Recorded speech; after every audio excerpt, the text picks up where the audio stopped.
এই দেখতে দেখতে সকালবেলা মোবাইলে হাত দিছি, দেখি যে নন্দীগ্রামে গরু চুরি হয়ে গেছে কয়েকটা। এর আগেও কিন্তু কাহালতে গরু চুরি কয়েকটা ধরা পড়ছিল না? তারা কোন রাজনৈতিক দলের নেতা কর্মী ছিল? ছিল তো? এরকম প্রতিটি এলাকায় এলাকায় নষ্ট লোকদের তারা কর্মী বানিয়েছে, যুবকদেরকে পথভ্রষ্ট করে কিশোর গ্যাং বানিয়ে তাদের ইউজ করার চেষ্টা করছে। আর এই কিশোর গ্যাং আর নষ্ট চোরগুলোই গ্রামের ভিতর ট্রান্সমিটার চুরি করে কৃষকদের মাসের পর মাস বছরের পর বছর কষ্ট দিচ্ছে। তারা কয়েকদিন পর পর 20-30 হাজার টাকা চাঁদা নেয়, আর চাঁদা না দিলেই এই মিটার গুলো চুরি করছে। চুরি করে বিকাশের টাকা নিয়ে আবার বিভিন্ন নারা জঙ্গলে সেগুলো ফেলে রাখতেছে। এইভাবে দিনের পর দিন মানুষকে কষ্ট দিচ্ছে। আপনাদের এলাকা আছে এরকম? আপনাদের চুরি হয়েছে, এরা কি আরেক এলাকা থেকে আসছে? এরা কোন এলাকা থেকে আসে? আমাদের এলাকা থেকে। আল্লাহ যদি আমাদেরকে সম্মানিত ক্ষমতায় দেয়, আমরা আপনাদের এই নষ্ট কর্মীগুলোর ভালো একটা কর্মসংস্থান ব্যবস্থা করবো ইনশাআল্লাহ।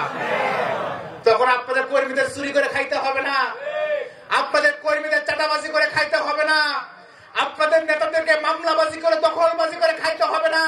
আল্লাহ চাইতে তাদেরকে একটা ভালো কর্মসংস্থান, হালাল কর্মসংস্থান ব্যবস্থা আমরা করে দেবো ইনশাআল্লাহ। এটা তো আমাদের দায়িত্ব, চলতে কর্মসংস্থান দেওয়ার দায়িত্ব না? কর্মসংস্থান দেবেন, তার অভাব থাকবে না। এইভাবে কিছুদিন চলবে, তারপরে তো চাষাবাদ বলার কথা ছিল। শরীয়তে তখনই আসবে যখন খাবারের সমস্যা থাকবে না। খাবারের সমস্যা থাকবে না, তারপরে যখন চুরি করবে তখন তো শাস্তি পাবে, তাই না? এই সংস্কার শুধু বাংলাদেশে না, আমাদের এলাকাতে তো সংস্কার আছে, তাই না? আমরা আজকে যদি একটা বক্তব্য দেই, দেখা যাচ্ছে সেটা অনুগ্রহ অনেক রাজনৈতিক দলেরা 3 দিন পরে বক্তব্য দিচ্ছে।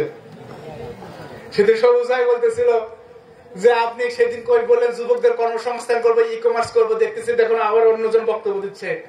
ইউসুফ ভাই বলতেছে আপনি মাঝে মধ্যে বলেন মেয়েদের বিয়ে হচ্ছে না, দেখি কালকে দেখি আরেকজন বক্তব্য দিচ্ছে।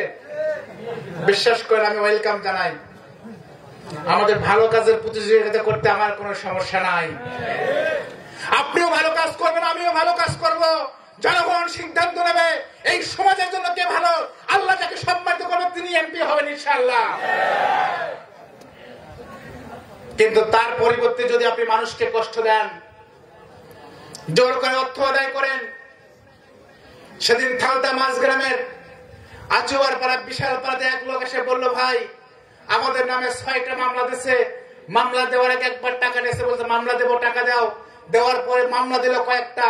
এখন এসে বলতেছে তোমরা তো হিন্দু, তোমাদের যদি বাঁচতে চাও তাহলে আমাদের সাথে আসো, তাহলে আর টাকাও দেওয়া লাগবে না, মামলাও থাকবে না, আমাদের সাথে শুধু ভোট করো। এরকম যদি প্র্যাকটিস করতে থাকেন, মনে রাখবেন জুলাই অভ্যুত্থানের পরে যে বাংলাদেশে যাত্রা শুরু হয়েছে, এদেশের মানুষ বেশিক্ষণ ভয় পায় না, তারা সাহসিকতা শিখিয়েছে। আমার মঞ্চে আমার ভাইদেরকে, হিন্দু দাদাকে টেলিভিশনে সাক্ষাৎ দেওয়ার পরে আপনি হুঙ্কার দেন, নানা অট্টকে ভয় দেখান, গ্রাম কমিটির সভাপতিকে তুলে নেওয়ার হুমকি দেখান। সেদিন শেষ।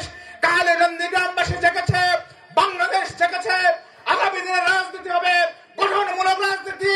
এই চাঁদাবাজ দখলবাজদের রাজনীতি বাংলাদেশে আর চলবে না ইনশাআল্লাহ।